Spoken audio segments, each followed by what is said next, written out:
Yo, what's going on, y'all? It's your boy So, in case you ain't know so, and welcome back to another dope episode of Sports with So. Coming to you live, y'all. This week, Cristobal and the Canes fumble the win at home. The Dolphins find their rhythm against the Giants. The Heat are getting ready for preseason basketball. The Marlins get out of the playoffs too quickly. And Inter Miami kisses their playoff hopes goodbye. It's time to take a ride, y'all. Let's go.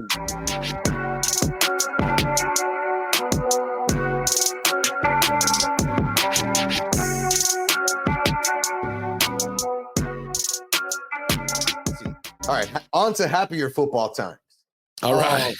The Dolphins beat the Giants at home 31-16, cover the spread, like you said, on OnlyFans, thank God. And it was a good performance. I won't say it was a great performance, but I will point out that we emphasize on OnlyFans, shout out to Rax also, that the defense really started to look like a dominant defense, albeit they were facing a terrible offense in the Giants offense, but we needed to see them be dominant, and they did. They intercepted the Giants. They had 7 sacks on the day. They got to they took what's this guy's name? Daniel Jones. Daniel Jones out the game. You know, we saw the reemergence of Tyrod Taylor, and we just made life difficult for the Giants offense the entire game. Yeah, they got some plays on us here and there, but it wasn't enough to see the defense sweating. I was happy about that. Tua, I know that's your boy. I know that we're gonna back him to the day we die. But one of the things that I was really emphasizing on him being one of his stronger points this season was his mental capacity to not make the bad mistakes. And we saw a lot of bad mistakes on Sunday, Joel. What do you think that Tua needs to do? Because he has a plethora of receivers out there. What do you think he needs to do to avoid those mistakes, man? Reps, bro. Just like anything in life, you know. How do you get better with your golf game? You got to go out there and swing the club, you know. So you got to go out there. You're not losing. You're just learning, you know, whenever you do make those mistakes, especially when you have such a powerhouse of a team right now that we have. Right. You know, you kind of have a little bit of a cushion where you know you can. And I know you saw, I think it was after the second pick. Maybe, I think it was the second pick. He was kind of like laughing, like kind of like grinning coming off the field. Right. Like, because he knew, like, all right, they got me. Like, that was good. You know what I mean? Like, you can tell, like, the defensive scheme or whatever they did on that play, like, got him. So anytime that he does that, you know, I'm just hoping that he's learning. I think that he is. I've been watching him for the last, 3-4 years now, and we've just seen him progressively get better and better and, make crucial throws and the right decisions at times. With a guy that's going to get so much workload throwing the ball, it's a numbers game. It's a number of averages, where you're bound to make mistakes and stuff like that. But it's a matter of how you bounce back from those mistakes. And we've seen Tua bounce back, man. So that's the biggest factor for me. And he's also been clutch when we need him to be. So I'm not worried about him. He has been clutch. There's no doubt about that. But I think we need to see him, and I say we, meaning the general Dolphins fan base, right, needs to see him kind of get a good stretch of games where he doesn't have those interceptions, right? Play the next 3 games, win or lose, right? But it's not because Tua is throwing an interception and somebody's throwing, running it back for a touchdown.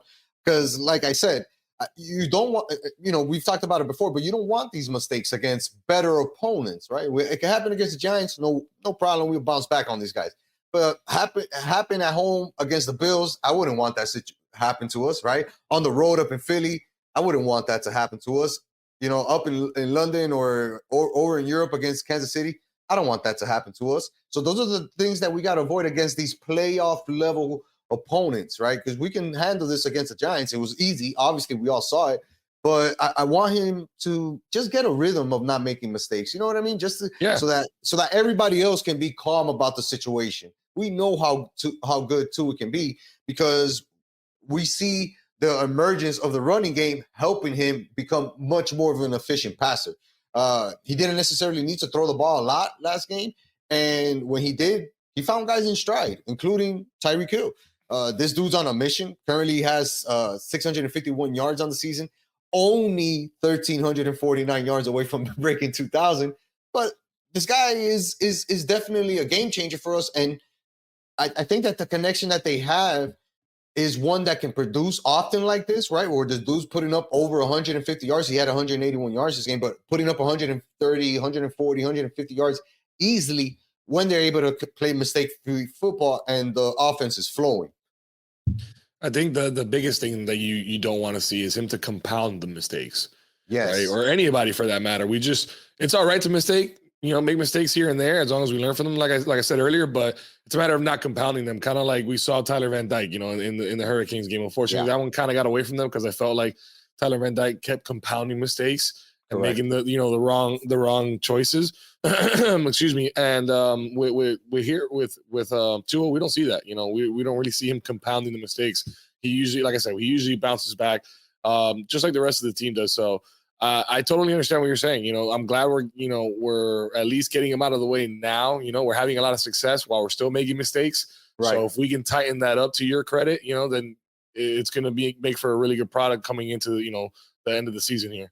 And I think it was Jim Nantz that said it last week about the Chiefs. He's like, say what you want about the Chiefs, but they'll be there at the end because they know how to win games ugly, pretty, with 570 yards or with 304 yards. You know what I mean? Like, they find the ways to win. And I'm glad that we are showing that ability as a team because, like I said, the defense played really well yesterday. If you had to give them a grade, like the worst grade you could possibly give this defense is an A-. You know what I mean? Like, they played well. Everybody tackled. I mentioned it yesterday on OnlyFans. We had 53 solo tackles as a team. That's just showing you that whoever's in the position to make the play, they're making the play at the first level, not at the second level or third level when teams are breaking stuff. Yeah, no, definitely huge bounce back game for us after that, terrible loss on the road at Buffalo. So we got to, this was a good one, easy one. Next week, kind of got the same situation. These are all must-win games. I haven't even looked at what the Dolphins. Let me look that up before we move on from this Dolphins topic. But the Dolphins are playing Carolina Panthers, who have not won a game yet this season. They're 0-5. I think, they have a lot of issues. They just lost their running back, I think, or something like that. And that's just an incomplete team, right? They have a rookie quarterback in Bryce Young, and we know that the trials and tribulation of learning how to be an NFL quarterback can take a while for most quarterbacks. Not everybody's a Patrick Mahomes, right? But this is just another game where the Dolphins have to show an ability to go out there and take care of business. Win however you want, but win the game. Don't put it in jeopardy at the end like the Hurricanes did. And make sure that when you have enough to walk away with your victory and get everybody healthy. That's another thing, man. Like, we really have to focus how much this team is performing based on the limited injuries that we've, suffered. Our main ones being Ramsey and Armstead, obviously. Other than that, we really haven't had too many injuries. Phillips has missed a couple of games, but it's more been of a precautionary thing, right? To make sure he's not coming back too fast, not because he's hurt long term.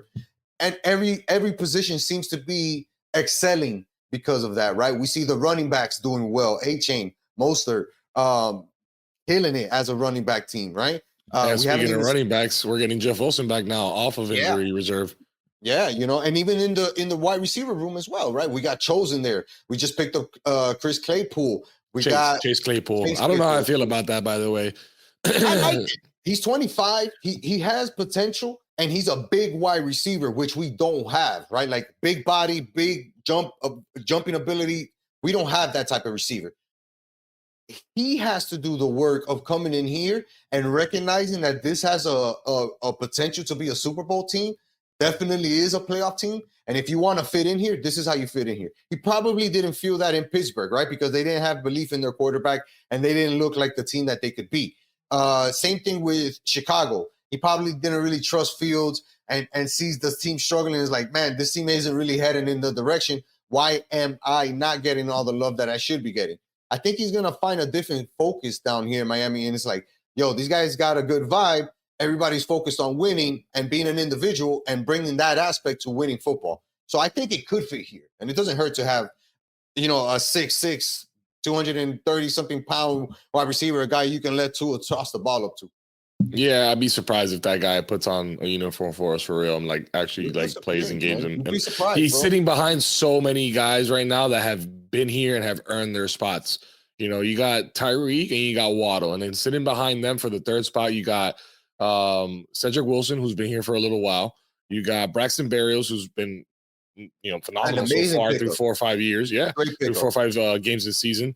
Who else we got there? Robbie Chosen, like you mentioned, who was on the practice squad, and then we elevated him first game against the Broncos. Has that home run, ability. He shows that there, so it's like, all right, he's earned that spot. Whenever we need him, we tap And him he on the got some shoulder. snaps yesterday too. He's gonna come around, And then we got River Craycraft, who is hurt right now, but that guy's put in the work. He's done the work. So Chase Claypool does not have a great stock right now in the NFL. Has been, attributed as being lazy, maybe not a hard worker, talent, but kind of the waste of the potential. And the only saving grace is that we didn't really lose a lot. We just swapped the pick with the Bears, so we got a receiver, and we got a we just got to pick back. We just swapped one for later for next year, so not really risking a lot there. No, and I hear you, bro. Right, and a lot of fans feel the same way. But I think that if a player's in the right situation, you can get potentially the most out of him.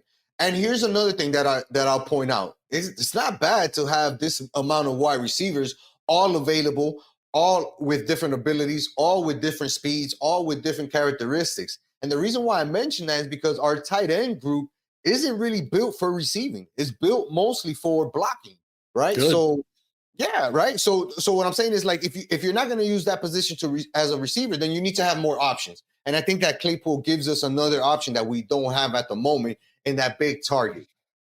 But like you said, he has to come in here and show that he's willing to change his attitude, right? Change that perception about himself, and really come in and take a business-like approach to being a professional down here in Miami. He knows, I'm sure that in his heart of heart, he knows that this is his last chance. Now, you just said something. You just said something interesting. Claypool gets a lot of flack because he can't pick up blocks as a receiver. But you just mentioned something. We're kind of light on the tight end side, and if that guy is interested in the receiving department for the tight ends, right? So if that guy would be willing to, convert to be a tight end for us and just kind of replicate what Mike Gesicki did, because Mike Gesicki never blocked for us. He was just a receiving tight end. So if he can replicate what Gesicki did, I mean, he's going to be a liability blocking for us, but he's got a big body, big frame. That could be interesting.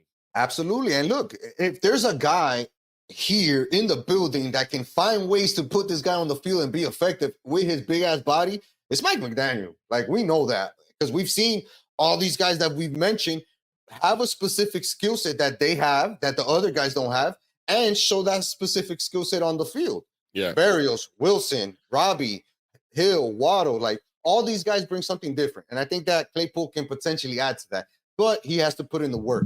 I think that the Dolphins are going to put in the work this weekend. So whatever the line is right now, bet it. 13.5 points. So they're a 14-point dog. I'm sorry, favorite. And you got to hammer that. I mean, that's the lock right there. That's the Joey lock of the week right there. That's the Sports with Soso lock of the week, guys. Put it down right now, man. For Miami sure. At home against that terrible Panthers team. Yeah.